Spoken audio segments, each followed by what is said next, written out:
তো মূসা আলাইহিস সালাম কইছিলেন, আল্লাহ এই জমিনের সবচেয়ে বড় নাফরমান কে, একটু আমাকে তুমি দেখাইবানি। আল্লাহ কই, মূসা দেখতে মন চায়? বলে হ মন চায়। আল্লাহ কই, 3 রাস্তার মোড়ে যায় দাঁড়াও। মূসা নবী 3 রাস্তার মোড়ে যায় দাঁড়াইছেন। দেখতেছেন একটা মানুষ ছোট্ট একটা বাচ্চারে কুলে নিয়া পাহাড়ের দিকে যাইতেছে। মূসা নবীর পাশ দিয়ে যায়। মূসা নবী তার চেহারাটা শুধু দেখে রাখলেন। আল্লাহ কইয়া দিলেন, এ ওই দুনিয়ার সবচেয়ে বড় নাফরমান, এর চেয়ে বড় নাফরমান এই জমিনে আর কেউ নাই। আল্লাহ মূসা নবীরে জানায় দিছে। মূসা নবী দেখে চলে আসলেন, কথা বললেন না, চেহারাটা শুধু চিনে রাখলেন। বিকালবেলা মূসা নবীকে, আল্লাহ নাফরমান তো দেখলাম, কিন্তু এই জমিনে তোমার সবচেয়ে বড় ওলি কে একটু দেখাবানি, সবচেয়ে বড় প্রিয় কে একটু দেখাবানি। আল্লাহ কো, মূসা সকাল বেলা যেখানে দাঁড়াইছো এখানেই যায় আবার দাঁড়াও, দেখবা ওই দিক থেকে একজন মানুষ আসতেছে, সেই হলো এই জমিনের সবচেয়ে বড় ওলি। মূসা নবী তাকায় দেখে সকাল বেলা যে গেছিল দুনিয়ার সবচেয়ে বড় নাফরমান হইয়া, বিকালে সে ফিরতেছে দুনিয়ার সবচেয়ে বড় ওলি হইয়া। একটু জোরে কও না সুবহানাল্লাহ। মূসা আলাইহিস সালামকে, আল্লাহ বুঝি নাই তোমার কেরেশমা, বুঝি নাই। সকালে ছিল যে দুনিয়ার সবচেয়ে বড় নাফরমান, সবচেয়ে বড় গুনাহগার, বিকালে সে হয়ে গেল দুনিয়ার সবচেয়ে বড় ওলি। আল্লাহ কেমনে হলো বুঝি না, একটু বুঝাও। আল্লাহ কই, মূসা আমার বান্দা বাচ্চাটারে কুলে নিয়া পাহাড়ের উপরে উঠছে, নির্জন জঙ্গলে ঢুকছে আমি আল্লাহর কাছে তওবা করার জন্য। কান্না করে আর বলতেছে, মালিক তোমার পাহাড় যত বড় আমার গুনাহ এর চেয়ে বড়, তোমার জমিন যত বড় আমার গুনাহ এর চেয়ে বড়, তোমার সাগর যত বড় এর চেয়ে আমার গুনাহ বেশি। ছোট্ট বাচ্চাটার বাবার কান্না দেখে কান্দে, আর বাচ্চাটারে কয়, আব্বু তোমার বাবা এই জমিনের সবচেয়ে বড় গুনাহগার, এত বড় গুনাহগার আমার মতো আর জমিনে কেউ নেই। আমি আল্লাহর কাছে তওবা করব, আমার হাতটা নাপাক, জবানটা নাপাক, আমি আমার নাপাক হাত দিয়ে আল্লাহর কাছে কান্না করব। হয়তো আমার এই হাতের কোনো দাম নাই, কিন্তু বাবা তুমি তো ছোট্ট, তুমি তো নিষ্পাপ, তুমি তো মাসুম। বাবা যখন কইব আল্লাহ তুমি মাফ করো, বাবার সাথে সাথে তুমি আমিন বলবা, কারণ তুমি ছোট্ট বাবু, তুমি নিষ্পাপ, তোমার আমিন বলায় আল্লাহ আমার দোয়া কবুল করে নিবে। এখনো সৌদি আরবে মানুষগুলা তওবা করলে তারা আল্লাহর ঘরখানায় কাবা গিয়ে ধরে, আল্লাহর ঘরে ধরে। আমি নিজেও দেখছি, বাবা সন্তান কোলে নিয়ে আল্লাহর ঘরের সামনে আসছে, আল্লাহর ঘরে এভাবে হাত লাগাইয়া কাঁদতেছে। ছোট্ট বাচ্চাটারও আল্লাহর ঘরে হাত লাগাইছে। বাবার পক্ষে সন্তান আল্লাহর কাছে সুপারিশ করে। আল্লাহ পাক কইরে, মূসা যখনই ছোট্ট বাবুটা, আল্লাহ আমার আব্বারে তুমি মাফ করো, সাথে সাথে আমি আল্লাহর রহমতের সাগরে ঢেউ শুরু হয়ে গেল। ওই ছোট্ট বাবুটার হাত আমি আল্লাহর কাছে বড় পাক, ওই অবুঝ শিশুটার জবান আমি আল্লাহর কাছে বড় পাক। বাবার পক্ষে সন্তানটা যখন সুপারিশ করে দোয়া করছি, আমি তার তওবার উপরে খুশি হইয়া জীবনের গুনাহ শুধু মাফ করছি তা না, বরং গুনাহ মাফ কইরা জগতের ওলিদের সর্দার তারে বানায় দিছি। আমার ভাইরা বন্ধুরা, যুবক, আল্লাহর নবী রহমতের নবীর কাছে মদিনা শরীফের একজন প্রসিদ্ধ গোত্রের লোক, একজন যুবক নবীজির সামনে এসে হাজির। মদিনার প্রসিদ্ধ গোত্রের নাম হলো বনু তামিম। নবীজির কাছে এসে কান্না শুরু করে দিল। আল্লাহর নবীও কান্দেন। নবীজি বলেন, যুবক কেন কান্না করো একটু বলো। যুবক বলে, নবী গো, আমার কান্নার কারণ আমার মা নাই, আমার বাবা নাই। যেদিন আমার মা দুনিয়ায় ছিলেন, যেদিন আমার আব্বা দুনিয়ায় ছিলেন, ওই দিন আল্লাহ আমাকে সম্পদ দেয় নাই, আমি টাকা পয়সার সন্ধান পাই নাই, যার কারণে আমাদের সংসার ছিল বড় অভাবের। মার চিকিৎসা করাইতে পারি নাই, বাবার ভালো একটা চিকিৎসা করাইতে পারি নাই, মাকে ভালো একটা শাড়ি কিনে দিতে পারি নাই, বাবাকে ভালো একটা লুঙ্গি কিনে দিতে পারি নাই। ওগো নবীজি, আমি দেখেছি কত রাত মা না খায়া ঘুমাইছেন।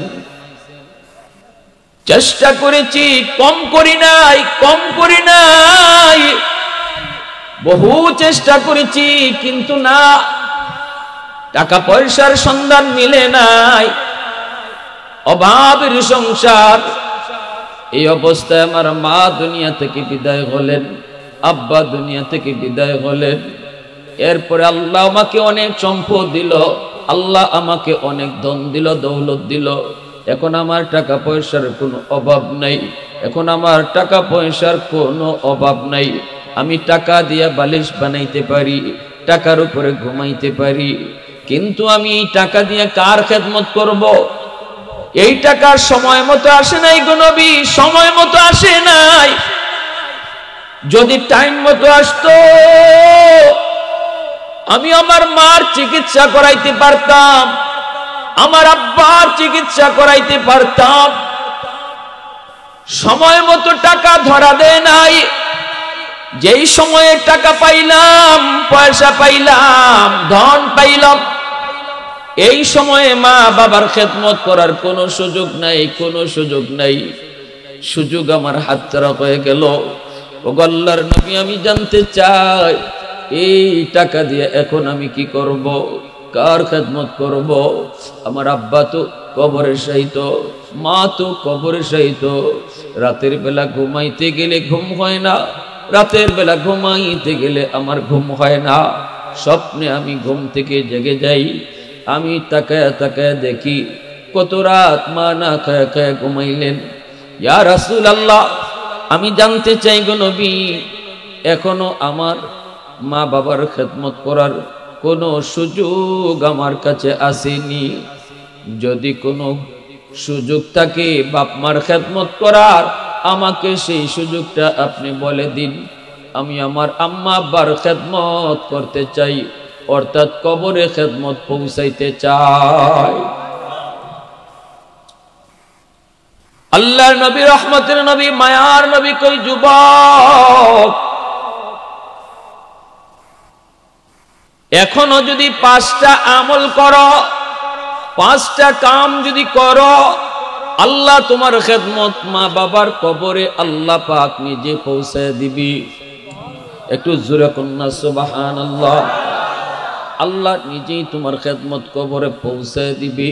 কাজ হবে তোমার কয়টা? একটু জোরে বলেন কয়টা? 5টা কাম যদি তুমি করো, আল্লাহ তোমার খেদমত কবরে পৌঁছে দিবি। 1 নম্বরে আল্লাহর নবী কয়, আসসালাতু লাহুমা ওয়াল ইস্তিগফারু লাহুমা ওয়া ইনফাযু আহদিহিমা মিন বাদিহিমা সিলাতুর রাহমিল্লাতি লা তুসালু ইল্লা বিহিমা ইকরামু সাদিকিহিমা মিন বাদিহিমা। হাদিসের আলোক থেকে আমি 5টা আমলের কথা বলবো, একটু মন দিয়ে শোনো যুবক, একটু মন দিয়ে কথাগুলো শোনার চেষ্টা করো।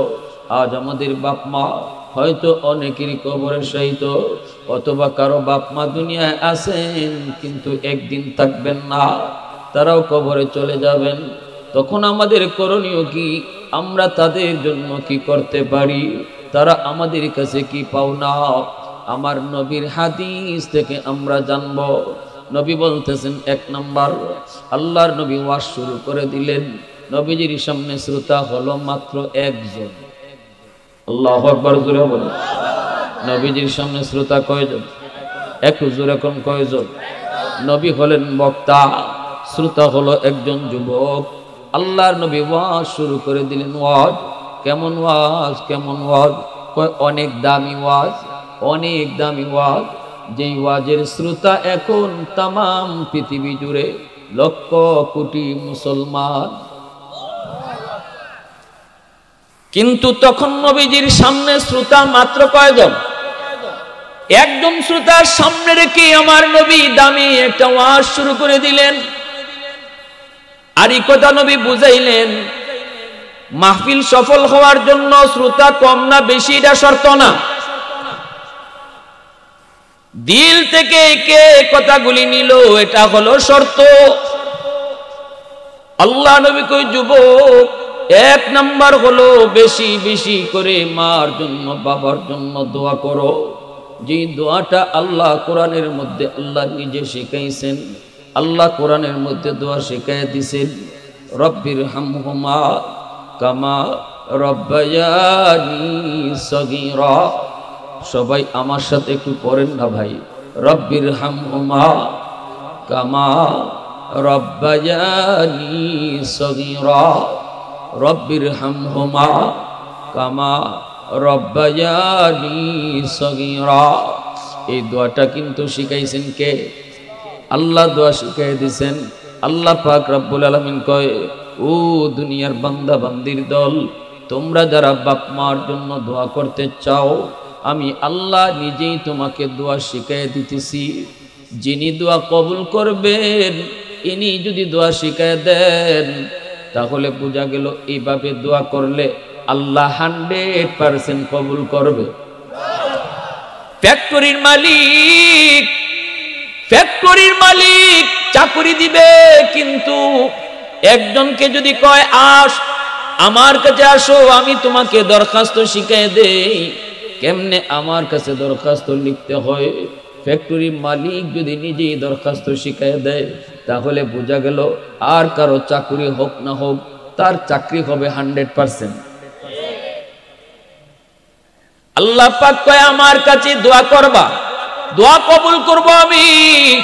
কেমনে দোয়া করবা? আমি আল্লাহ তোমাকে শিখাই দেই।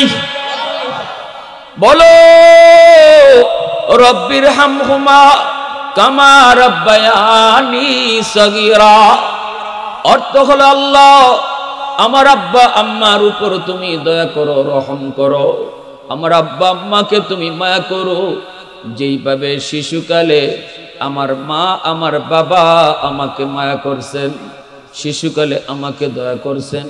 শিশুকালটা আল্লাহ পাক রব্বুল আলামিন কয়, বান্দা শিশুকালে তোমার মা তোমার বাবা কতটা তোমাকে মায়া করলো, কতটা তোমার আদর করলো, কত রাত মা তোমার মাথার পাশে দাঁড়ায় দাঁড়ায় কাটাইলো, তুমি জানো না, কিন্তু আমি আল্লাহ জানি। কত অসুস্থ রাত কাটায় দিল মা, রাত কাটায় দিল বাবা, ডাক্তারের জন্য তোমার ডাক্তার আনতে পাগল হয়ে বাবা বের হয়ে গেল। বাবার শরীরে রোগের কোনো অভাব নাই, নিজে ডাক্তার দেখাইতে চায় না, কিন্তু তোমার যদি অসুস্থ হয় পাগলের মতো বাবা দৌড় দেয়। আমি আল্লাহ সব জানি রে ও বান্দা, আমি আল্লাহ সব জানি। এজন্য বলি যখনই আমার কাছে তুমি দোয়া করবা, আমি আল্লাহকে এই কথাটা ইয়াদ করেও কই, আল্লাহ শিশুকালে আমার মা, শিশুকালে আমার বাবা আমাকে যেইভাবে মায়া করছে, দয়া করছে, তুমি কবরে এইভাবে আদর কইরো, মায়া কইরো। কুমিল্লা শহরের একটা বাস্তব ঘটনা বলি। দেখেন মা বাবা সন্তানের জন্য কত কিছু করে। শিশুকালে মা বাবা সন্তানের জন্য কত কত কুরবানি স্বীকার করে। মা কত স্বপ্ন নিয়ে বুকের মধ্যে বসা থাকে, বাবার কলিজায় কত স্বপ্ন থাকে, কিন্তু এই সন্তান বড় হওয়ার পর অনেক সন্তান মা বাবার স্বপ্নকে কুরবানি দিয়ে দেয়, ভুলে যায়, বাবার কথা ইয়াদ করে না। মা খানা খাইলো কিনা খবর নাই, শ্বশুর বাড়ির মানুষকে নিয়ে বড় পাগল। মনে রাখবা যুবক, আমার নবী কয়, রিদার রব্বি ফি রিদাল ওয়ালিদাইন ওয়া সাকাতুর রব্বি ফি সাকাতিল ওয়ালিদাইন। তোমার মা তোমার বাবা যদি তোমার উপর খুশি থাকে, আমার আল্লাহ তোমার উপর খুশি। বাপ মা যদি নারাজ থাকে, আল্লাহ নারাজ। বাপ মা খুশি থাকলে কে খুশি? আওয়াজ হয় না, আরো জোরে কে? আরো জোরে মালিকের নাম কে? বাপ মা যদি নারাজ থাকে, কে নারাজ? শ্বশুর শাশুড়ি খুশি থাকলে আল্লাহ খুশি, এমন হাদিস পাই না। বলি না আমি শ্বশুর শাশুড়ি খুশি কইরেন নাই, কথা বলি না। শ্বশুর শাশুড়ি আপনার মা, শ্বশুর শাশুড়ি আপনার বাবা, তাদেরকে খুশি করেন। অসুবিধা নাই, শরীয়তের বিধান, মা বাবার মতোই তাদেরকে তুমি শ্রদ্ধা করবা। কিন্তু শ্বশুর শাশুড়ি খুশি থাকলে আল্লাহ খুশি, এমন কোন হাদিস আমরা পাই না। মা বাবা খুশি থাকলে কে খুশি? হাদিস আসেনি না নাই? আরেকটু জোরে বলো, আসেনি না নাই? তাহলে যারে খুশি করলে আল্লাহ খুশি, তারে খুশি না কইরা তুমি তামাম দুনিয়ার সমস্ত মানুষকেও যদি খুশি করো, আল্লাহ তোমার উপর খুশি না। মাকে খালি কমলা খাওয়াও না, শ্বশুর বাড়িতে মুরগি লইয়া যাও, শ্বশুর বাড়িতে গরুর গোশত নিয়ে যাও, শ্বশুর বাড়িতে মিষ্টি নিয়ে যাও, অসুবিধা নাই, কিন্তু মারে খালি কমলা খাওয়ায়া যাও, ঠিক কিনা? পীর সাহেবরে খুশি করা অসুবিধা নাই, হক্কানি পীর যদি হয় আমরা বলি খুশি করো, হাদিয়া দিতে চাও দেও, অসুবিধা নাই, অসুবিধা নাই, আমরাও নিষেধ করব না। কিন্তু মনে রাখবে যুবক, পীর সাহেবরে খুশি করছো তুমি গরু খাওয়ায়া, হাতি খাওয়ায়া, কিন্তু মারে একালি কমলা খাওয়ায়া খুশি করো নাই। পীর সাহেবের দরবারে গরু হাতি দিলেও আল্লাহ খুশি, এমন হাদিস আমরা পাই না। কিন্তু মার হাতে কমলা দিয়া মারে খুশি করলে আল্লাহ খুশি হয়ে যায়, ঠিক কিনা ভাইরা বন্ধুরা? জন্য বলি যুবক, কোন পথে আল্লাহ খুশি হয় একটু দিল দিয়া শোনো। মন গড়া পথে আল্লাহকে খুশি করা যায় না। আমার রাসূল যেই পথ দিয়ে হাঁটছেন, এই পথ দিয়ে তুমি হাঁটো। ঢাকার রাস্তা হলো এই দিকে, সিলেটের রাস্তা হলো ওই দিকে, যাবা তুমি ঢাকায়, গাড়িতে উঠছো সিলেটের, কখনো তোমার ঢাকা যাওয়া হবে না। পথ তুমি ভুল করেছো, গাড়ি তুমি ভুল করেছো। আল্লাহকে খুশি করার জন্য যেই গাড়ি রেডি, এই গাড়িতে তুমি উঠলা না, উঠলা তুমি আল্লাহ যেই গাড়িতে নারাজ, ওই গাড়িতে ওইটা যদি আল্লাহকে খুশি করতে চাও, কোনদিন আল্লাহ খুশি হবে না। এজন্য বলি একটু দিলটা নরম করে কথাগুলি বুঝো। কুমিল্লা শহরের একজন মানুষ, রিক্সাওয়ালা মানুষ, রিক্সা চালায় চালায় সন্তানকে লেখাপড়া করায়। বাবা রিক্সা চালায়, আর কোনো সন্তান নাই, আছে মাত্র একটা সন্তান, একমাত্র সন্তান, তার একমাত্র ছেলে। স্কুলে নিয়ে যায় বাবা, রিক্সায় করে সকালে স্কুলে নিয়ে যায়, বিকালে আবার রিক্সায় করে বাড়িতে নিয়ে আসে। এইভাবেই সন্তানের লেখাপড়া চলছে। মা কখনো কখনো মানুষের বাড়িতে কাম করে, কাম করে করে সংসার চালাইতেছে। বাবা রিক্সার টাকার মার বাহিরের অন্যের বাড়িতে কামের টাকা দিয়ে চললো। সন্তানের লেখাপড়ার খরচ, কখনো স্লেট, কখনো পেন্সিল, কখনো কলম, কখনো কাগজ, কখনো বই। এইভাবেই সন্তানের লেখাপড়া করায় মা, লেখাপড়া করায় বাবা। মনের ভিতরে কত স্বপ্ন, আমার সন্তান একদিন বড় হয়ে অফিসার হবে, সরকারি চাকরি নিবে, বড় একজন কর্মচারী হবে, গাড়ি হবে, বাড়ি হবে। আমাদের অভাব আল্লাহ দূর করবে, অভাব দূর করবে। মনের ভিতরে কত স্বপ্ন, কত স্বপ্ন। মায়ের মনে স্বপ্ন, বাবার মনে স্বপ্ন। এই ছেলে প্রাইমারি পাস করলো, ভালো রেজাল্ট করে, মেধা বড় ভালো, হাই স্কুলে গেল, সেখানেও ভালো রেজাল্ট করলো, মেট্রিকও ভালো রেজাল্ট করলো, কলেজেও ভালো রেজাল্ট করলো। তারপরে ছেলে চলে গেল ঢাকা ইউনিভার্সিটিতে, ঢাকা ইউনিভার্সিটিতে লেখাপড়া করে, এখানেও সে ভালো রেজাল্ট করলো। তারপরে ভালো একটা চাকরি নিল, সুন্দরী একটা মেয়ের সাথে পরিচয় হলো। মেয়েটা হলো তার একজন শিক্ষকের মেয়ে, শিক্ষক বড় বড় একজন বড় লোক, গুলশানে তার বাসা। ছেলেটারে পছন্দ করে, মেয়েটাকে ছেলের কাছে বিয়ে দিয়ে দিল, সেও বিয়ে করে ফেললো, সম্পর্ক হয়ে গেল। গরিবের ছেলে বড় লোকের ফ্যামিলিতে বিয়ে করার পর তার মন মানসিকতা অটো চেঞ্জ হয়ে গেল। আর গরিব মানুষ ভালো লাগে না। গ্রামের সেই গরিব দুঃখিনী মায়ের কি ভুলে গেল, রিক্সাওয়ালা বাবার কথা আর ইয়াদ নাই, ইয়াদ করার চেষ্টাও করে না। দুঃখিনী মায়ের খবর নিতে চায় না, মানুষের কাছেও জিজ্ঞেস করে না। এইদিকে দিন যায়, রাত যায়, মাস যায়, বছর যায়। বছরে একবার ঈদ হয়, কত যুবক, কত ছেলে শহর থেকে গ্রামে যায় ঈদ পালন করার জন্য, মার সাথে বাবার সাথে। কিন্তু ওই যুবক এতটাই পরিবর্তন তার হয়ে গেল, ঈদের রাতেও মার কথা ইয়াদ করে না, বাবার কথা ইয়াদ করে না। তালাশ করলে এমন সন্তান সব জায়গায় কম বেশি দুই একটা পাওয়া যাবে, ঠিক কিনা রে ভাই, জোরে বলে। সব জায়গায় এমন পাওয়া যাবে। একটু দিলটা নরম করে বুঝো, তোমার দুনিয়ার সফলতা কোন পথে, দুনিয়ার ব্যর্থতা কোন পথে। যুবক একটু বুঝো, কোন পথে আল্লাহ তোমার সফলতা রাখছে। কেন তুমি ব্যবসায় সফলতা পাও না? কেন তুমি লেখাপড়ায় উন্নতি করতে পারো না? কেন তুমি চাকরিতে প্রমোশন পাও না? না না, তুমি দেখতেছো তোমার সামনের জীবনের সবগুলি ঘাট আসান, এরপরও তুমি কেন ঘাটে ঘাটে ধরা খাইতেছো? তুমি বুঝো না কোন জায়গায় তোমার গন্ডগোল। আমি তোমাকে বুঝিয়ে দিচ্ছি, মনোযোগ কার কার আছে একটু হাত উঠে আল্লাহকে দেখাও। আল্লাহ তুমি কবুল করো, জুড়ে বলি আমিন। প্রশংসা করব কার? একটু জুড়ে বলি কার? ওয়াহদত কি হিফাজত নেহি বেকুওতে বাজু,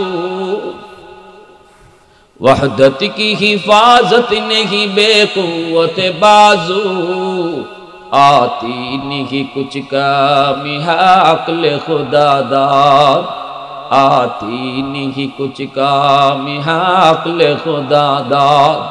ऐ मर्द खुदा तुझको अक़ुव्वत नहीं हासिल, जा बैठ किसी गार में अल्लाह को कर याद, जा बैठ किसी गार में अल्लाह को कर याद। ये सच ही कि बातिल की तरफदार नहीं हम, गद्दार न समझो हमें गद्दार नहीं हम, गद्दार न समझो हमें गद्दार नहीं हम। मुसलमानेर आवाजे बोलें अल्लाहु আকবার। मार कलिजाय व्यथा, बाबार कलिजाय व्यथा, दुखिनी मा सानरात কত যুবক শহর থেকে গ্রামের উদ্দেশ্যে রওনা দেয়, কত যুবক মাকে জড়ায় ধরে, মা রাস্তার পানে তাকায় তাকায় সন্তানকে কোলে নেয়। কিন্তু এই দুঃখিনী মা রাস্তায় তাকায় থাকে, আমার সন্তান ঈদ পালন করার জন্য মার কাছে আসে কিনা, ঈদ পালন করার জন্য বাবার কাছে আসে কিনা। সকাল থেকে সন্ধ্যা পর্যন্ত দুঃখিনী মা রাস্তার পানে তাকায় তাকায় চোখের পানি জড়ায় জড়ায় শুধু কান্দে। বাজান রে তুই কেমনে এত পাষাণ তুই হয়ে গেলি? মা কত রাত তোর মাথার পাশে দাঁড়ায় দাঁড়ায় কাঁদছি, আল্লাহর কাছে চোখের পানি জড়াইছি। আল্লাহ অসুখটা আমি মাকে দিয়ে দাও, বিনিময়ে আমার সন্তানকে তুমি সুস্থ করে দাও। কত বাবা মাতার পাশে দাঁড়ায় দাঁড়ায় চোখের পানি ঝরায় ঝরায় আল্লাহ আমার সন্তানের অসুস্থতা আমাকে দাও, বিনিময়ে আমার সন্তানের হায়াত তুমি বাড়ায় দাও। আমি বাবার হায়াত তুমি নিয়ে যাও, আমি মার হায়াত তুমি নিয়ে যাও, বিনিময়ে আমার সন্তানের হায়াত তুমি বাড়ায় দাও। দক্ষিণী মা সারাদিন রাস্তার পানে তাকায় তাকায় চোখের পানি জড়ায় জড়ায় কান্দে। সন্ধ্যা হয়ে যায়, সন্তান আসে না, মানুষের কাছ থেকে খবর নেই। মা বাজান তুমি ঢাকা থেকে আইসো? বলে হ। আমার মানিক রে দেখছনি, আমার সন্তান রে দেখছনি? মানুষেরা কয় মা গো দেখছি, তোমার সন্তান তো এখন মস্ত বড় অফিসার, নিজের গাড়ি দৌড়ায়, নিজের বাড়ি, অফিসের হেড বস, তার সাথে কথা বলতে পারমিশন লাগে। এই কথাগুলি মানুষের কাছ থেকে মায় শুনে, এরপর সন্তান মাকে দেখতে যায় না, দেখতে যায় না। বাবা একটা বাস্তব ঘটনা শোনাইতেছি, কাল্পনিক না, একটু মন দিয়ে শোনো। আমার নবী কেন বলছেন শিশুকালের কথাটা? আমার আল্লাহকে ইয়াদ করে দোয়া কইর। ওই যুবককে নবী ওয়াজ করতেছেন, যুবককে ওই অবস্থায় দেখা যায় মা একদিন স্বামীকে বলতেছে, স্বামী গো, মানুষের মুখ থেকে আর কত শুনবো, আমার সন্তান কেমন আছে, একটু তুমি নিজে যাইয়া দেখে আসো। ও স্বামী, সন্তান ভুল করতে পারে, কিন্তু আমরা মা বাবা ভুল করতে পারি না। আমি মা তো ভুলতে পারি না, আমি তো 10 মাস 10 দিন পেটে রাখছি, কলিজায় লাথি খেয়েছি, কত রাত আমার ঘুম ভেঙে গেল, খানার মধ্যে আমার খানা বন্ধ হয়ে গেল। স্বামী গো, কোনোদিন তোমার কাছে নালিশ করি নাই, তোমার সন্তান আমার কলিজায় লাথি মারছে, আমি মা এতটা হজম করেছি। ওগো স্বামী, একটু যাও না, নিজে যাই একটু দেখে আসো চেহারাটা তার কেমন, একটু যায় দেখে আসো। এই বইলার স্বামীর মায় পাঠায় দিল। এইদিকে বাবা আসতেছে, রিক্সাওয়ালা বাবা, সারাটা জীবন রিক্সা চালায় চালায় একদম বাঁকা হয়ে গেছি, গুজা হয়ে গেছি। অফিসের সামনে এসে আসা মাত্রই দারোয়ান আটকায় দেয়। দারোয়ানে কই যাইবেন? কয় অমুকের সাথে দেখা করব। দারোয়ান কয় ইনি তো আমাদের অফিসের হেড বস, সবচেয়ে বড় স্যার, স্যারের সাথে দেখা করতে অনুমতি লাগে, আপনি এই জায়গায় একটু দাঁড়ান, আমি যাই স্যারের পারমিশন নিয়ে আসি। দারোয়ান গেল, যায় কয় স্যার, একজন গরিব মানুষ গেইটের পাশে দাঁড়ায় রইছে, চেহারাটা দেখলেই বোঝা যায় বড় অসহায়, আপনার কাছে আসছে দেখা করার জন্য, আমি তো সুযোগ দেই না, আপনার পারমিশন নিতে এসেছি। এই কথা বলতেই ছেলে কয় একটু রাখ, আমি দেখি সিসি ক্যামেরায় কে লোকটা। সিসি ক্যামেরা অন করে তাকে দেখে ওই রিক্সাওয়ালা বাবা, যেই বাবা তারে রিক্সায় করে করে স্কুলে নিত আর আনতো। এই বাবাকে দেখার পরেও তার কলিজা একটু নরম হয় নাই, কারণ গুনাহ করতে করতে কলিজা শক্ত হয়ে গেছে। আল্লাহ নবী কয় যে যত বেশি গুনাহ করব তার কলিজা তত শক্ত হইব, সহজে তার চোখ দিয়া পানি আসবে না। জাহান্নামের কথা, বাপ মার কথা, কবরের কথা শুনলো তার চোখ দিয়া পানি আসবে না। এটা হলো গুনার আলামত, এটা হলো গুনার খারাপ লক্ষণ। আল্লাহ নবী রহমতের নবী কয় ওই মানুষগুলা, যেই মানুষগুলার কলিজা বড় শক্ত, আল্লাহ জাহান্নামের আগুনে তাদেরকে ফালাইয়া কলিজা নরম করব, জাহান্নামের দরজা জানালা গুলাকে আল্লাহ লাগায় দিব। যেইভাবে আমরা ভাত রান্নার সময় ঢাকনা দিয়ে দেই, কয় ঢাকনা কেন দিছো? কয় ভাত তাড়াতাড়ি সিদ্ধ হওয়ার জন্য। আল্লাহ জাহান্নামের ভিতরেও ওই মানুষগুলাকে জাহান্নামে ফালাইয়া জাহান্নামের দরজা জানালা আল্লাহ লাগায় কইব, দুনিয়াতে ওয়াজ নসিহত তোর দিল নরম করতে পারে নাই, দুনিয়াতে আল্লাহওয়ালাদের কথা তোর দিল নরম করতে পারে নাই, আজকে জাহান্নামের আগুনে আমি আল্লাহ তোর কলিজা নরম করব। ওই যুবকের কলিজা এত শক্ত, এত শক্ত, বাবাকে দেখার পর একটু নরম হয় নাই। দারোয়ান রে কয় নে 500 টাকা নে, নিয়ে লোকটারে দিয়া দিবি, আর কইবি আমি বড় ব্যস্ত, দেখা করার টাইম নাই। নাউজুবিল্লাহ, জুরে কর। দারোয়ান জানে না, দারোয়ান চিনে না, চিনার কথাও না। দারোয়ান তো মনে করছে ইনি কোনো ভিক্ষুক। দারোয়ান এসে কই, চাচা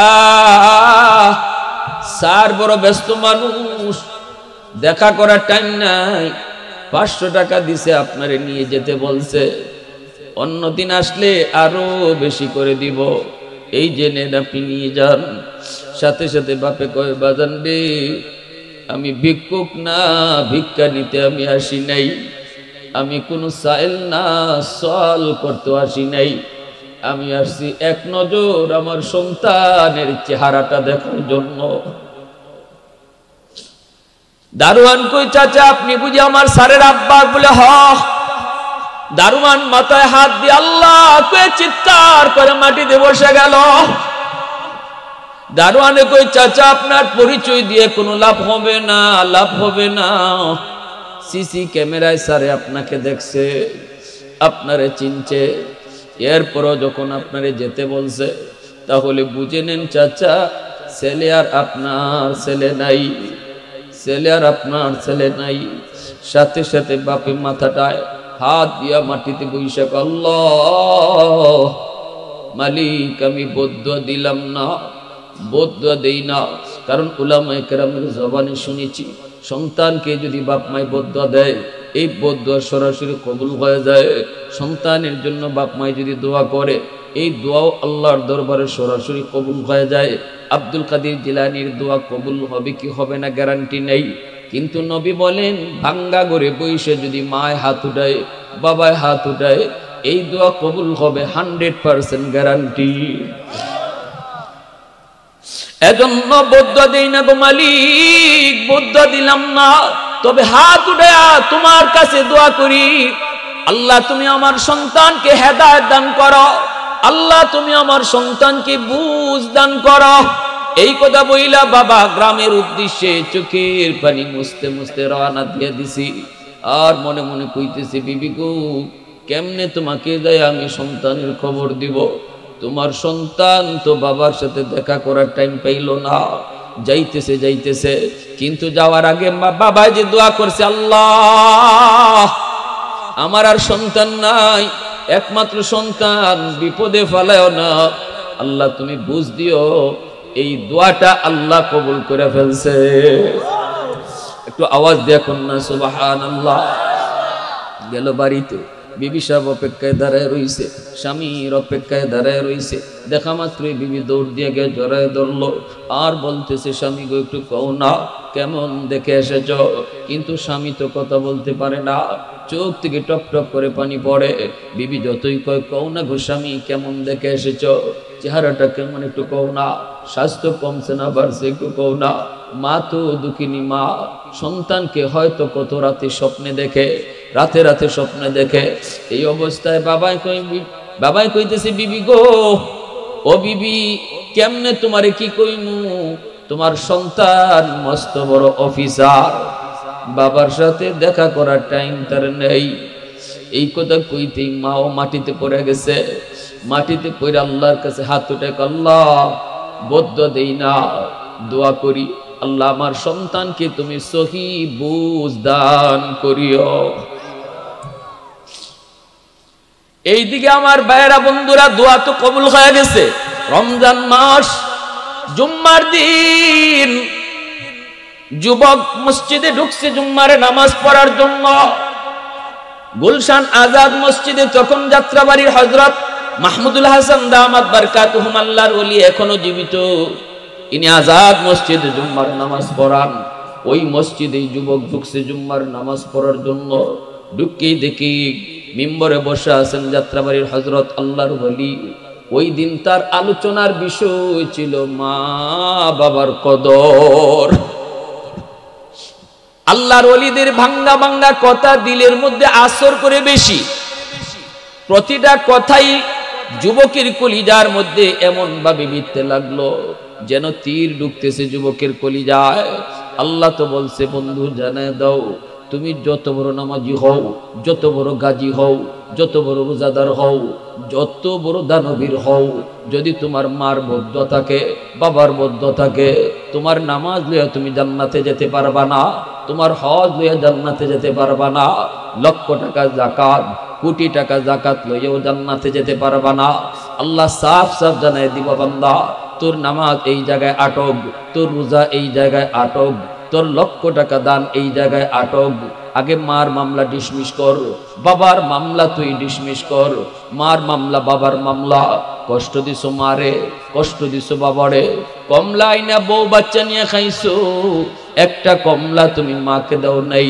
চোখের পানি ফলাইয়া মায় কাঁদছে আর কইছে, আল্লাহ শিশুকালে তার বাবা কমলা আনতো, আমি মা কমলা সুলাইয়া আগে খাইতাম না, আগে আমার সন্তানকে কমলা সুলাইয়া খাওয়াইতাম, আজকে আমার সন্তান কমলা নিয়ে আসলো, বউ বাচ্চা নিয়ে কমলা খায়, আমরা বুড়া বুড়িকে একটা কমলা দেয় না। এর যুবক মনে রেখো, কমলা সুলাইলে কমলার গ্রান কিন্তু কয়েক রুম পর্যন্ত যায়, ঠিক কিনা জোরে কও? মার নাকি যে গ্রান লাগে, বাবার নাকে যে গ্রানটা লাগে, তখন কিন্তু মা যদি চোখের পানি ফলায়, এই পানির ফোঁটাটা আল্লাহর জমিন বরদাস্ত করে না, ওই পানির ফোঁটা আল্লাহর আদালতের ফাইলে গিয়া জমা হয়। হাসরের মাঠে যা দেখবা তোমার বিরুদ্ধে মামলা। কার মামলা? কয় মায়ের মামলা। কার মামলা? কয় বাবার মামলা। শীতের দিনে কাপড় কিনছো নিজের, কিন্তু মার কাপড় কিনতে ভুলে গেছো। শীতের কাপড় কিনছো তোমার বউয়ের, কিন্তু মার শীতের কাপড় কিনতে ভুলে গেছো। শীতের কাপড় কিনছো সন্তানের, বাবার শীতের কাপড় কিনতে ভুলে গেছো, ভুলে গেছো। আমার আল্লাহ পবিত্র কোরআনে সূরাতুল বাকারার মধ্যে আল্লাহ কয়, বান্দা তোমার টাকা পয়সা সবার আগে বাপ মার জন্য খরচ করো, এটা আমি আল্লাহর নির্দেশ। তাহলে আমার বেতনের টাকা সবার আগে খরচ করব নিজের জন্য না বাপ মার জন্য? একটু আওয়াজ দিয়ে বলো না, কার জন্য? বউয়ের জন্য না বাপ মার জন্য? সন্তানের জন্য না বাপ মার জন্য? এটা আমার আল্লাহর নির্দেশ। ওয়াসআলুনাকা মাযা ইউনফিকুন কুল মা আনফাকতুম মিন খায়র ফালিল ওয়ালিদাইনি ওয়াল আকরাবিন। আল্লাহ কয়, বন্ধু মানুষ তোমারে জিজ্ঞেস করে টাকা পয়সা কোন কোন খাতে ব্যয় করবে, আমি আল্লাহ জবাব দিতেছি, তুমি দিও না। আমি আল্লাহ জবাব দিতেছি, তুমি দিও না। আল্লাহ কয়, শোনো তোমরা যারা আমার বন্ধুর কাছে জানতে চাইছো বেতনের টাকা সবার আগে কোন জায়গায় ব্যয় করবা, আমি আল্লাহ জানাইতেছি সবার আগে মার জন্য বাবার জন্য খরচ করবা। নির্দেশটা কার? একটু জোরে কও না কার? তাহলে প্রশংসা করব কার? আরো জোরে কও না কার? আলহামদুলিমান কদ্দারা খাইরাম ওয়া ফাবালা,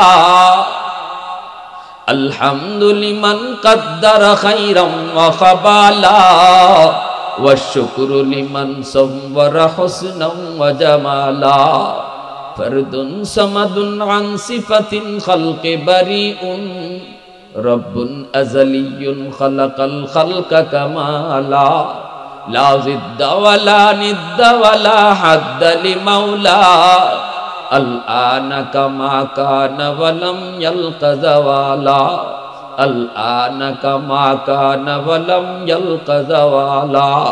মুহাব্বতের সাথে বলেন আল্লাহু আকবার। অসুস্থ হয়ে গেছে মা, সন্তানের খবর পেয়ে অসুস্থ হয়ে গেছে। জুম্মার নামাজ পড়ছে যুবক, আল্লাহর ওলির কথায় তার দিল আল্লাহ পরিবর্তন করে দিছে, কারণ ওই দিকে বাপ মার দোয়া ছিল, ঠিক না? বদদোয়া দিছে না দোয়া দিছিল?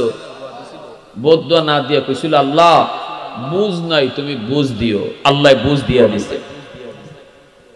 জুম্মার নামাজটা পড়া যুবক আর বাসায় গেল না, সুজা চলে গেল মার্কেটে যায় আমার জন্য দামি একটা শাড়ি কিনলো, বাবার জন্য লুঙ্গি কিনলো, আর বিভিন্ন রকমের ইফতারি নিয়ে সন্তান মার উদ্দেশ্যে বাবার উদ্দেশ্যে রওনা দিয়ে দিল কুমিল্লা শহরে যাবে।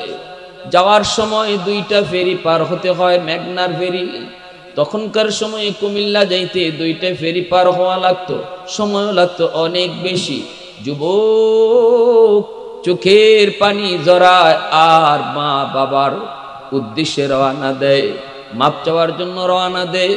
ফেরি পার হতে হতে যুবকের অনেক লেট হয়ে গেল। কুমিল্লার শহরে যখন পৌঁছলো তখন তারাবির নামাজ পড়ে সবাই ঘুমায় গেছে। যুবক কুমিল্লা শহরে যায় পর ঢুকলো, কোনো রিক্সা নাই, কোনো গাড়ি নাই, কেমন করে গ্রামে যাবে? যাওয়ার তো কোনো পথ নাই, কোনো ব্যবস্থা নাই। যুবক ডানে তাকায় বামে তাকায়, কখনো দৌড় দেয়, কখনো কান্না করে, আল্লাহ তুমি আমাকে আমার আম্মা আব্বার কাছে মাপ চাওয়াইবানি, ও মালিক আমাকে মাপ চাওয়াইবানি, আল্লাহ আমাকে মাপ চাওয়ার সুযোগ তুমি দিবানি। এই বলে যুবক ডানে বামে তাকায় তাকায় যখন কান্দে, মানুষেরা কই যুবক এই মুহূর্তে কোনো রিক্সা তুমি পাবা না, কেউ তোমাকে রিক্সা নিয়ে যাবেও না। কিছুক্ষণ পরে আবার সেহরির টাইম, সবাই সেহরি খাইতে হবে, রিক্সা সবাই যার যার গুছায় ফেলছে, হয়তো তোমাকে পায়ে হেঁটে যেতে হবে। আর এত দূর পায়ে হেঁটে এত রাত্রে যাওয়াও ঠিক হবে না, তুমি শহরেই থাকো। যুবক কান্না করে আর কয় না না, শহরে আমি থাকবো না, আমাকে যে কোনো মূল্যে গ্রামে যেতে হবে। আমার মা আমার বাবা, আমার মা আমার আব্বা, তাদের কাছে আমার মাপ চাইতে হবে। আল্লাহ তুমি আমাকে মাপ চাওয়ার সুযোগ তুমি আমাকে দিবানি, নাকি জাহান্নামী হইয়া তুমি আমারে মৃত্যু দিবা, নাকি আমার নামাজ রোজা হজ সম্পূর্ণ ইবাদত তোমার কাছে আটুক। এই কথা ভেবে ভেবে যুবক যখন কান্না করে তখনই একজন মুরব্বী মানুষে কই, যুবক, হয়তো একজন রিকশাওয়ালা তোমাকে নিয়ে যেতে পারে, কারণ আমি ওই লোকটারে দেখছি রাতের বেলাও সে রিকশা টানে, কারণ তার টাকার বড় প্রয়োজন। গ্রামে তার বিবি বিছানায় পড়া অসুস্থ, ঔষধ নিয়ে যেতে হয়, আর কোনো সন্তান নাই, কোনো সন্তান নাই। লোকটাকে আমি দেখেছি রাতের বেলাও সে রিকশা টানে টাকার জন্য, হয়তো তুমি তারে পাইতে পারো। আল্লাহু আকবার। যুবক চোখের পানি সেরে কই, চাচা কোথায় গেলে ওনাকে পাবো? লোকটা কয়, সে কোনো গ্যারেজে রিক্সা রাখে না, কারণ গ্যারেজ ভাড়া দিতে পারবে না।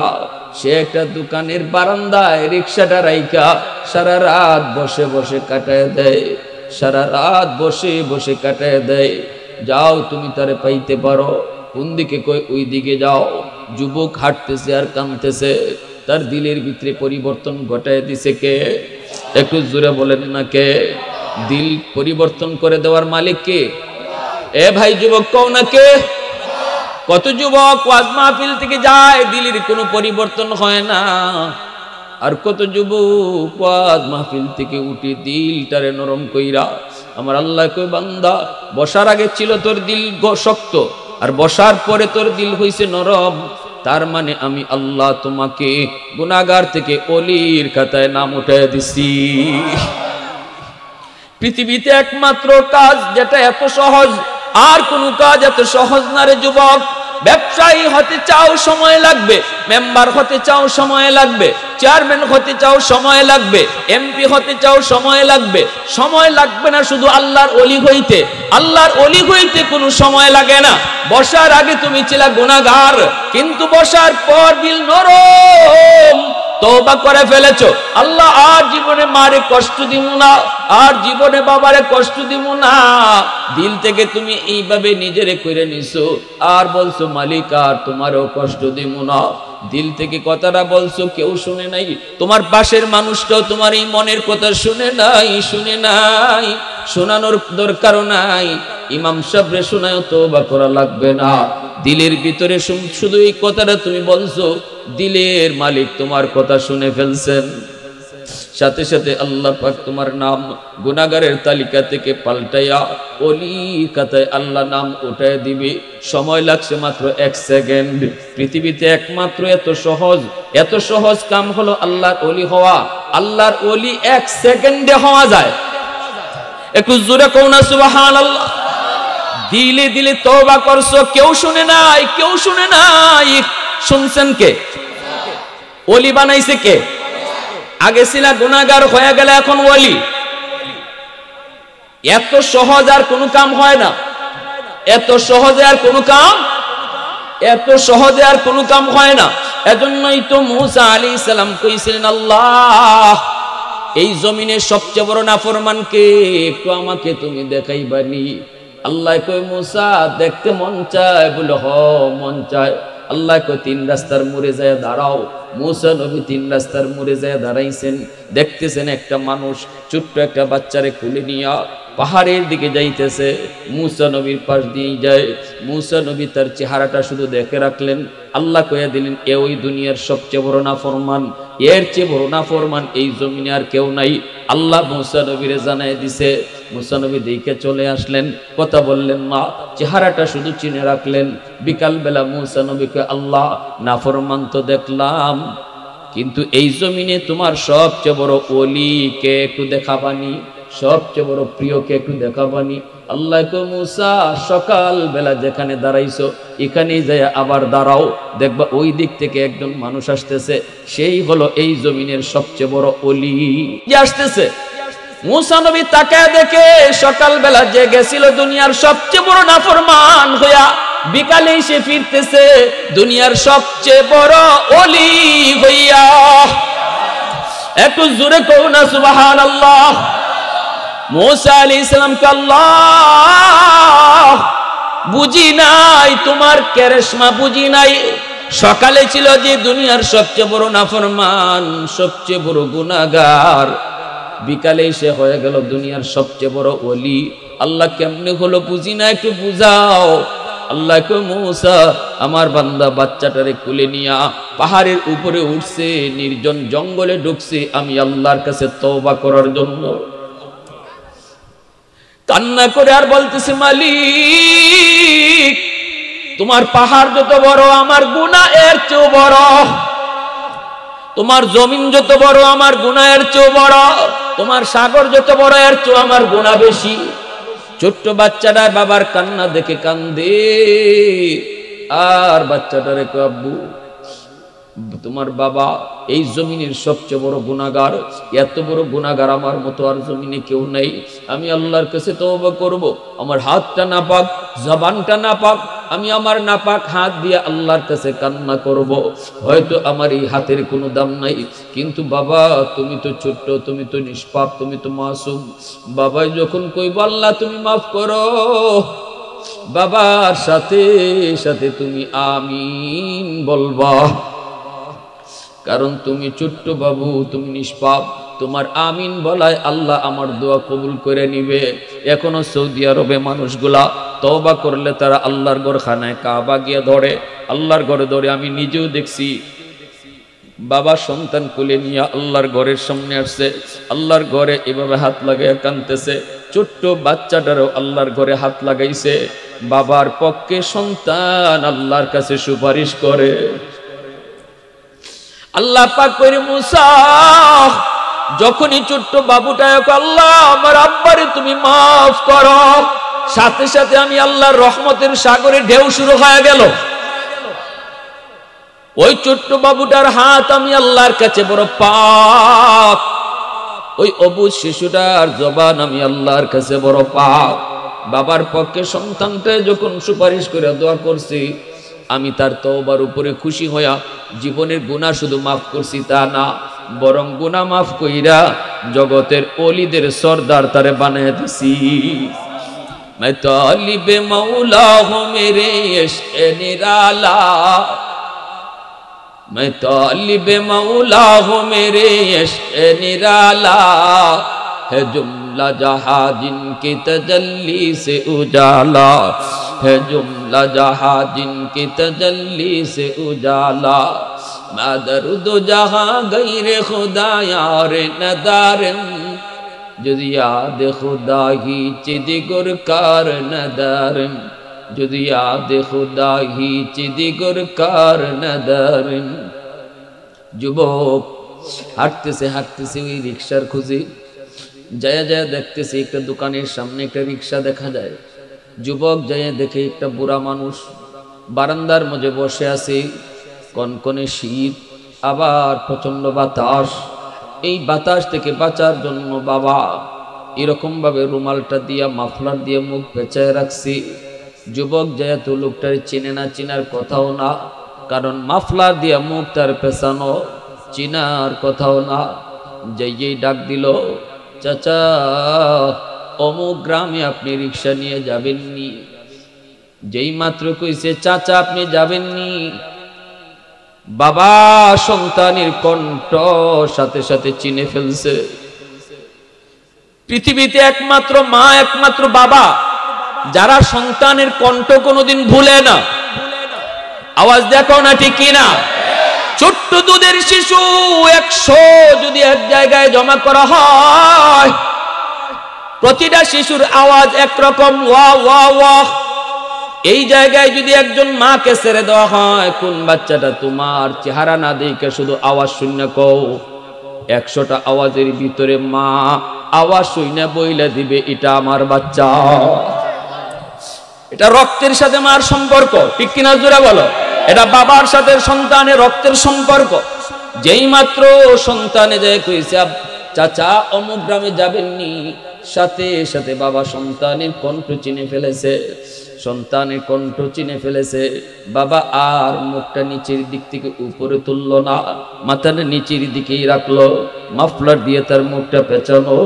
এইবার বাবা বলতেছে বাজার যাব যাব যাব যাব অমুক গ্রামে যাব। ছেলে তখন কয় কত তোমাকে ভাড়া দেওয়া লাগবে? বাবা তখন চোখের পানি জড়ায় জড়ায় কল্পনা করে, বাজান রে আজকে বাবারে তুমি টাকা দিতে চাও, ভাড়া তুমি দিতে চাও, কিন্তু জীবনে কতবার তোমাকে রিকশায় তুললাম, কতবার রিকশা থেকে নামাইলাম, একদিনও বাবায় ভাড়া নেই। আজ তুমি বুঝি বাবারে ভাড়া দিবা?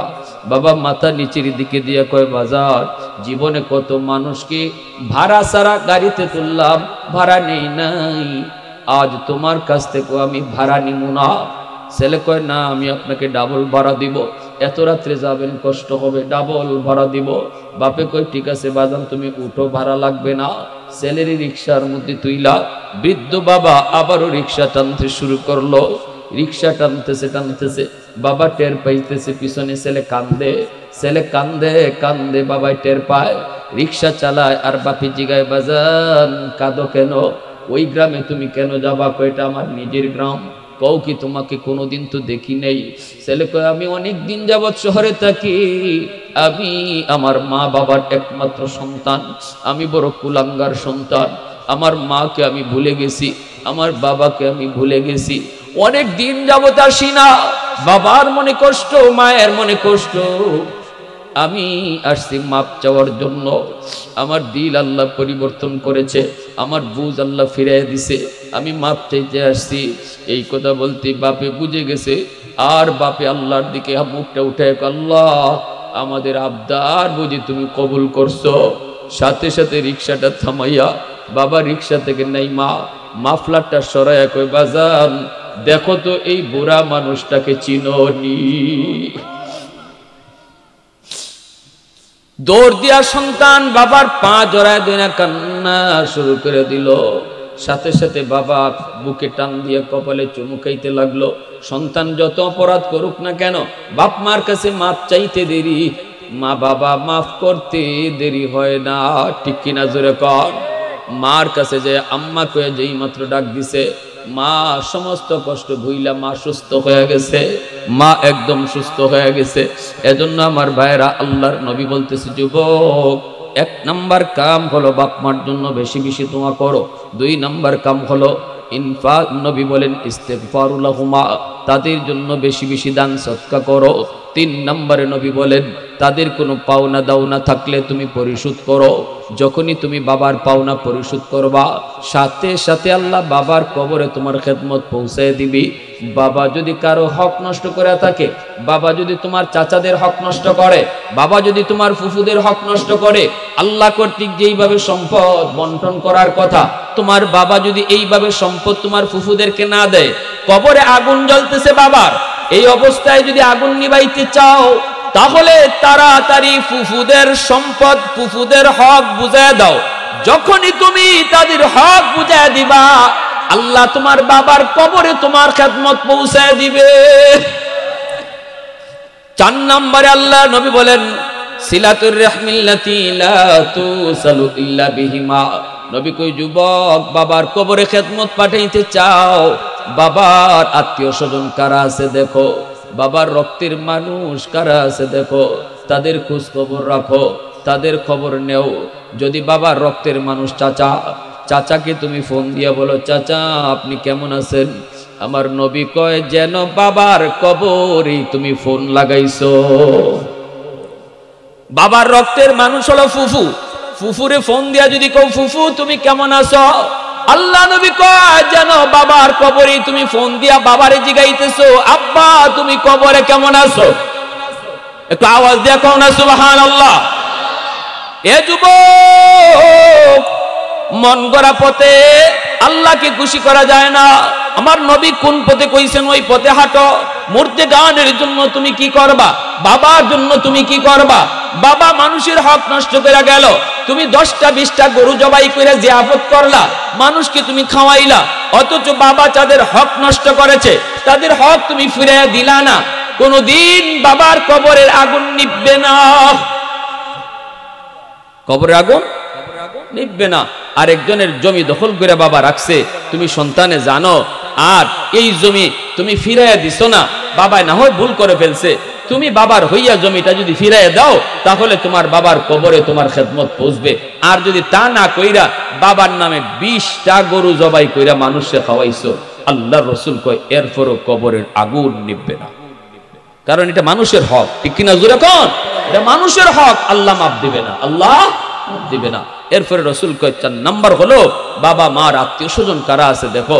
মা দুনিয়ায় নাই কিন্তু মার রক্তের মানুষ আছে খালা, মার রক্তের মানুষ আছে মামা, খালা তো ভাই বোন, মামা তো ভাই বোন, তাদের খোঁজ খবর নিও। তোমাকে আল্লাহ অনেক সম্পদ দিছে, তুমি অনেক ধন দৌলতের মালিক, তোমার মামা তো ভাইটা হয়তো গরিব, ঈদের দিনে তারে 1000 টাকা দিলায়, আল্লাহ রসুল কয় মামা তো বাইরে দিছ না, মার রক্তের মানুষে দেওয়ায় আল্লাহ এই টাকাটা তোমার মার কবরে পৌঁছে দিও, যেন মারেই তুমি দান করছো। আল্লাহু আকবার, জোরে বলেন। 5 নম্বর আল্লাহ রসুল কয় ইকরামু সাদিকিহিমা মিন বাদিহিমা। নবী বলতেছেন 5 নাম্বার আমল, মনে রাখবেন আমি জিগাইমু ধারাবাহিকভাবে। 5 নাম্বার আমলটা রসুল কয় তোমার মা তোমার বাবা দুনিয়াতে নাই, আজকে বাপ মার জন্য কবরে তুমি কিছু পাঠাইতে চাও, দেখো বাবা মার আত্মীয় স্বজন, বাবা মার বন্ধু বান্ধব কারা আছে, বাবা যাদের সাথে দুনিয়াতে চলতো, বাবা যাদের সাথে দুনিয়াতে চা খাইতো, বাবা যাদের সাথে দুনিয়াতে গল্প করতো, বাবার বয়সের মানুষ কারা আছে খুঁজো, যদি পাও তাহলে বাবার বন্ধুটারে এক কাপ চা খাওয়াও, তারে বাড়িতে আইনে একটু নাস্তা করাও, ঈদের দিনে তার একটা লঙ্গি দাও, একটাই কারণ সে তোমার আব্বার বন্ধু। আল্লাহ রসুল কয় যখনই বাবার বন্ধুরে একটা হাদিয়া দিছো, এটা বাবার বন্ধুরে দিছো না, যেন বাবার কবরেই হাদিয়াটা পৌঁছে দিছো। এজন্য আমার রসুল আম্মাজান আয়েশা সিদ্দিকা রাদিয়াল্লাহু তাআলা আনহাকে নিয়ে নবীজি খাইতে বসছেন, খাঞ্চা ভরা রুটি, নবীজি কান্না শুরু করছেন। আম্মাজান কয় রসুল কান্দেন কেন? নবী কয় আমার খাদিজার কথা মনে পড়ে গেছে, আয়েশা তোমাকে নিয়ে খাঞ্চা ভরা রুটি খাই, আমার খাদিজাকে নিয়ে কোনোদিন আমি এইভাবে রুটি খাইতে পারি নাই, তখন বড় অভাবে ছিলাম, তোমরা তো আমার সুখের দিনের স্ত্রী আর খাদিজা ছিল আমার দুঃখের দিনের স্ত্রী, আয়েশা আমি এই রুটি খাইতে পারবো না, আমার খাদিজাকে না খাওয়ায়া যাও, আমার খাদিজাকে একটা রুটি খাওয়াও। আম্মাজান কয় ইয়া রাসূলুল্লাহ আপনার খাদিজা তো কবরে শায়িত, রুটি দিব কি কইরা? নবী কয় আয়েশা আমার খাদিজার একজন বান্ধবী এখনো দুনিয়ায় বেঁচে আছে, যার নাম হলো নাফিসা, নাফিসার একটা রুটি খাওয়াও, আমার খাদিজাকেই রুটি খাওয়ানো হয়ে যাবে। জোরে কন্যা সুবহানাল্লাহ। কথাগুলা শোনার দরকার আসেনি না নাই? আমার রসুল কি বলছেন, কোন পথে আমরা আমাদের মুর্দেগান মা বাবা দাদা দাদি যারা কবরে শায়িত তাদের কাছে কোন লাইনে আমরা হাদিয়া পাঠাবো? মন গড়া লাইনে হাইটা লাভ নাই। আমার রসুল যেভাবে বলছেন এভাবে আমাদের আগাইতে হবে, ঠিক কিনা জুড়ে বলেন? এজন্য রসুল কয় 2 নম্বরই বাপমার জন্য তোমার যেটা করণীয় সেটা হলো ওয়াজ মাহফিলে দান করো, মসজিদে দান করো, মাদ্রাসায় দান করো, সাথে সাথে তোমার খেদমতটা আল্লাহ পৌঁছে দিব। জুনাইদ বাগদাদি ঘুমায় রয়েছেন, এক লোক জাহান্নামী চেহারা ইয়া হাজির, কয় হুজুর আমি আপনার এলাকার মানুষ, কবরে খুব আযাবে আছি, একটু উপকার যদি করতেন। হুজুরে কয় কেমনে উপকার করবো কও? কয় আমার একটা মেয়ে আছে দুনিয়াতে, মেয়েটা আজ পর্যন্ত আমার জন্য আল্লাহর কাছে দোয়া করে নাই, একটু যদি মেয়েটারে যায় কইতেন মারে তোমার আব্বা কবরে বড় আযাবে আছে, আল্লাহ জানাইছে তুমি যদি তোমার বাবার নামে একটু দান সদকা করো আল্লাহ তার আযাব মাফ করে দিব। এই কথাটা যদি আমার মেয়েকে জানাইতেন আল্লাহ আমারে মাফ করে দিত। জুনাইদ বাগদাদির ঠিকানা লইয়া ঘুম থেকে উঠতে মেয়ের খুঁজে বের হয়ে গেছেন। এলাকার মানুষকে হুজুর এই মেয়ের কাছে যায়েন না, মেয়ের চরিত্র ভালো না। ইনি কয় আমার এটা দিয়ে কোনো অসুবিধা নাই, চরিত্র ভালো না খারাপ এটা আমার প্রয়োজনও নাই, তবে একটা নিউজ তারে দিতে হবে। বলো কোথায় গেলে পাবো? কয় নদীর ঘাটে গেলে পাবেন। জুনাইদ বাগদাদি আল্লাহর এত বড় বলি নদীর ঘাটে দাঁড়ায় রয়েছেন, মেয়েটা গোসল করে আইসে, আয়া কয় মৌলবী কি চাও? তিনি কয় বাবা মা একটা খবর লই আইছি। কয় কার খবর? কয় তোমার বাবার খবর। আমার বাপের আবার কি খবর? বাবা তো কত আগেই মইরা কবরে ফসতেছে, কারণ গুনাহ কইরা কইরা দিল শক্ত হয়ে গেছে, ঠিক না? এজন্য কবরের ভয় নেই, মরণের ভয় নেই। জুনাইদ বাগদাদি কো মারে তুমি যদি একটু দান সদকা করো, তার নামে একটু আল্লাহর কাছে কান্দো, আল্লাহ তার কবর আযম মাফ করে দিব। মেয়েটা ঠাট্টা করে উঠছে, হাসি দিয়ে উঠছে, তার এগুলা বিশ্বাসই হয় না। এক মুঠ পানি হাতে লিয়া কয় নে মৌলবী এতটুকু পানি আমার বাপের জন্য সদকা করলাম। পানিটা ঢিল মারছে, জুনাইদ বাগদাদি কষ্ট পাইয়া তিনি আস্তে করে সরে গেছেন, পানিটা পড়ছে মাটিতে, চলে আসছেন মনে কষ্ট লিয়া। রাতের বেলা ঘুমায় দেখেন ওই লোকটাই যে লোকটা রাতে জাহান্নামী চেহারা লইয়া আসছিল, সে আজ রাতেও স্বপ্নে হাজির হয়েছে জান্নাতি মানুষের চেহারা লইয়া। জুনাইদ বাগদাদি কয় বাবা পরিবর্তন কি করে হলো? তোমার মেয়ে তো আমার কথা বিশ্বাসই করলো না। তখন লোকটাকে হুজুর আমি শুকরিয়া আদায় করতে আসছি, আমার মেয়েটা যে পানি সিটা দিছিল এই পানিটা আপনার গায়ে পড়ছে না, মাটিতে পড়ছে, আর যে জায়গাটাতে পড়ছে ওইখানে একটা পোকা অনেক দিন যাবৎ পানির তৃষ্ণায় ছটফট করে, ওই পোকাটার মুখের মধ্যে যে পানিটা পড়ছে, আর পোকাটায় পানি খাইয়া তার জীবন রক্ষা হইছে। সাথে সাথে পোকাটা কয় আল্লাহ যার উসিলায় পানি পাইয়া আমি বাঁচলাম তুমি তারে মাফ করো, এই উসিলায় আল্লাহ আমারে মাফ করে দিছে। সবার আগে একজন ভাই আল্লাহর ঘর মসজিদে